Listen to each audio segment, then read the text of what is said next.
Imagine niyo yung isa, si Jokno, edukasyon ang kinumentaryohan. Sabi ni Jokno, kaya siya namumroblema, parang ganito siya yung Chief Economic Manager. Kasi Department of Finance.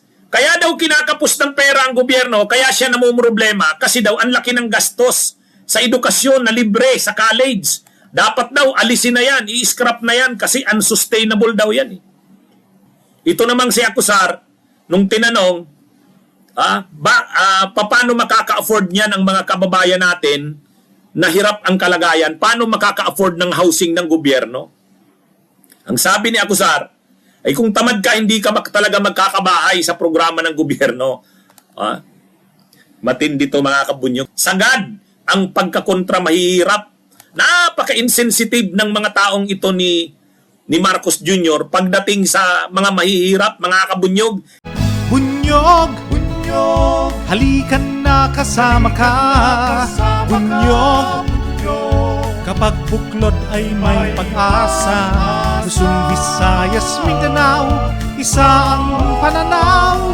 Sa bagong Pilipinas ang bunyog isisigaw.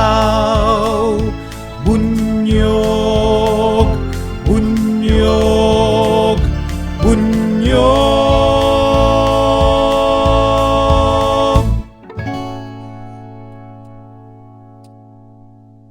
Yan si Jokno. Yan po ang secretary ng Department of Finance. Pag ikaw yung secretary ng Department of Finance, ikaw yung chief economic manager ng bansa. Mayroon tayong tinatawag na economic team ng bansa o ng administrasyon. Si Jokno ang chief economic manager. Okay? Ngayon may sinabi ito si Jokno tungkol sa libreng edukasyon sa kolehiyo. Wala siyang pangingimi o pagdadalawang isip sa kanyang sinabi. Ano bang sabi ni Jokno? Sabi ni Jokno, yung free tertiary education, yung libreng edukasyon sa college daw, unsustainable daw yan. Malaking gastos daw yan sa gobyerno. Dapat itigil na yan. Matindi ito mga kabunyi. Matindi itong si Jokno. Pinagmamalaki yan ni Bam Aquino na achievement niya, yung free quality tertiary education. Free quality tertiary education act. Yung free quality tertiary education act, si Bam Aquino pinagmamalaki niya yan. Ngayon, sabi ni Jokno, hindi yan, dapat i-scrap na yung batas na yan. I-scrap na daw yung batas na yan, mga kabunyog. Kasi daw walang silbi daw yan. Nauubos daw ang funds natin dahil dyan. Unsustainable. Grabe itong Jokno na to. Siya nga ang taas-taas ng sweldo niya. Ang sweldo nilang matataas, sustainable pala yun. Yung sweldo nilang matataas, sustainable. Yung confidential at intelligence funds ni Sara at ni PBBM, sustainable pala yun. Yung sa LCAC na napakalaking pondo, sustainable. Yung matataas na sahod ninyo, Jokno, sustainable. At itong edukasyon na budget para sa libreng college, free college education, free tertiary education, unsustainable. Dapat daw i-scrap. Grabe. Ito namang si Acuzar, yung nasa kanan, alam nyo, yan naman ang Department of Housing and Urban Development Secretary. Jose Acuzar. Yan ang may-ari ng New San Jose Builders. Bayaw ni Ochoa yan. Si Ochoa, si Paquito Ochoa, yan yung executive secretary nung panahon ni Pinoy. Si Paquito Ochoa. Malakas yata si Paquito Ochoa sa administrasyong Marcos Jr. Kasi si Lisa Araneta Marcos, kapartner niya doon sa kanyang most, yan yung law firm noon nila Ochoa. Ang M, Marcos. Ang O, Ochoa. Ang S, Serapio. Ang T, Tan.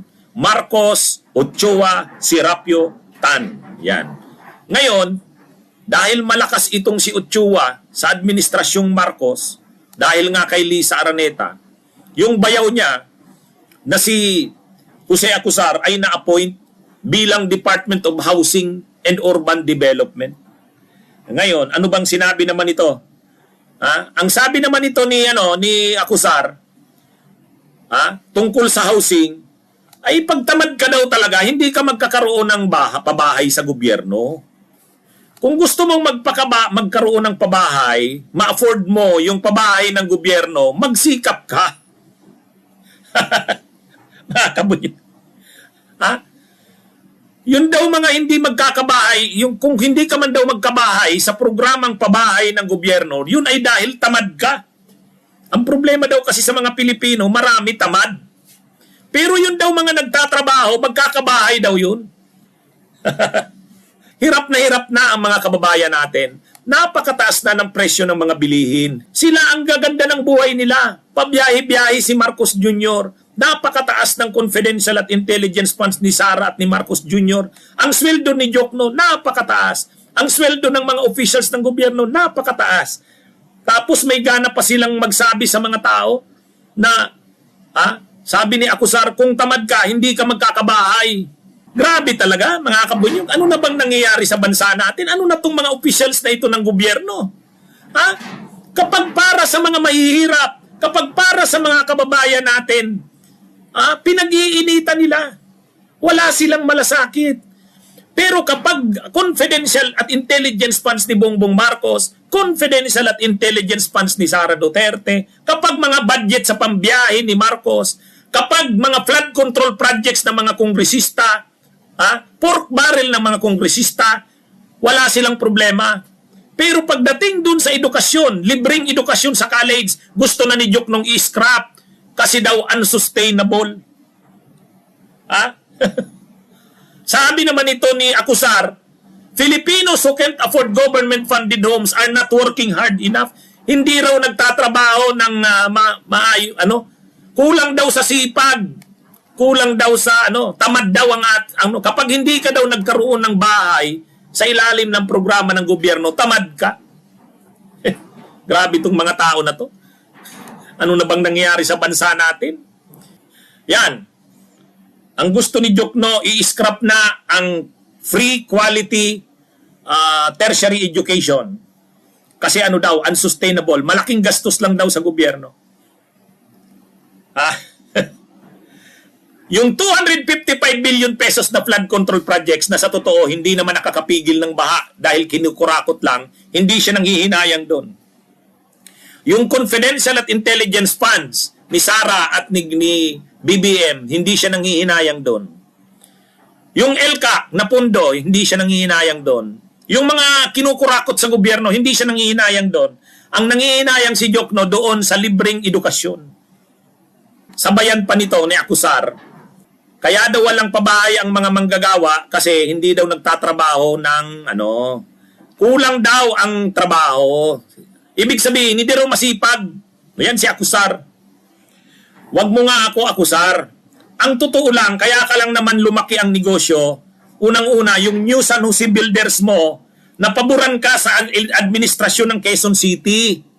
Matagal na ang yung bayaw na si Paquito Ochoa ay administrator ni SB, ni Sunny Belmonte.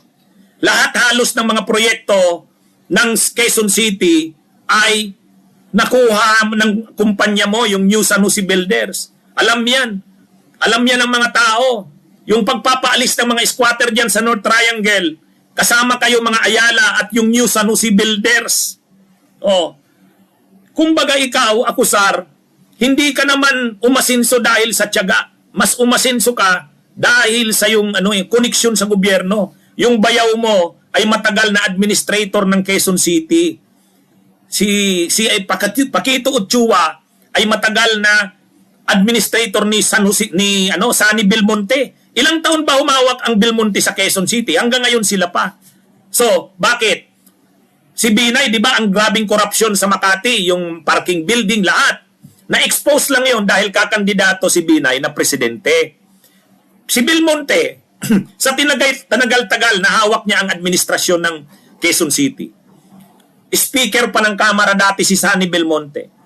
O di ba? Panahon ni Pinoy ang lakas-lakas ni Sunny Belmonte. Si Ochoa malakas din dahil executive secretary. Doon kayo lumaking masyado, Acuzar. Ngayon, dahil malaki ka na, ang construction company mo ay malaki na, yung real estate project, business ay malaki ng masyado, yung San Jose Builders nga. Ngayon, nang maupo si Marcos, ang sabi-sabi, ikaw ay nilakad ng bayaw mong si Ochoa para makapasok. Imagine niyo yung mga proyekto ng DSOD, yung Department Housing and Urban Development. Ang dami niyan. Ilang daan libong mga pabahayan. Huwag nating sabihin hindi conflict of interest yan, akusar. Ano bang negosyo mo? Di ba? Housing, real estate, construction. Huwag mong sabihin sa akin na hindi nang inabang dyan ang iyong kumpanya. Mga kabunyog, sa tingin nyo, ang negosyo nito ni akusar, yung New San Jose Builders, real estate, housing, pag-construct ng mga buildings. Ngayon, nalagay siya ngayon dyan sa Nalagay siya ngayon dyan bilang Housing and Urban Development Secretary kay Marcos. Maraming proyekto ng pabahay. Sa tingin nyo ba, hindi napapaboran dyan ang mga negosyo ni akusar? Sasabihin dyan, hindi, nag-divest na ako, umalis na ako. Ganyan naman lagi ang sinasabi, mga nag-divest. Maniwala tayo dyan.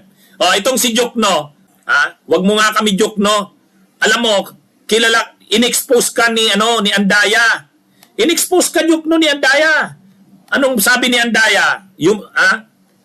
Rest in peace ang kaluluwa ni Congressman Andaya. Si Congressman Andaya, congressman namin sa Bicol, dati in-expose niya itong si Jokno. Dati na itong official sa panahon ni Duterte, budget yata ito DBM Ngayon, bilang DBM nung panahon ni Duterte, ang lalaki ng flood control projects sa Bicol at nakasentro lahat sa Sorsogon. Nung panahong Department of Budget and Management Secretary itong si Jokno, in-expose siya ni Andaya. Napansin ni Andaya, 7 billion pesos yata yung flood control projects doon sa Sorsogon. Ang daming flood control projects sa Sorsogon. Sino ang napaboran?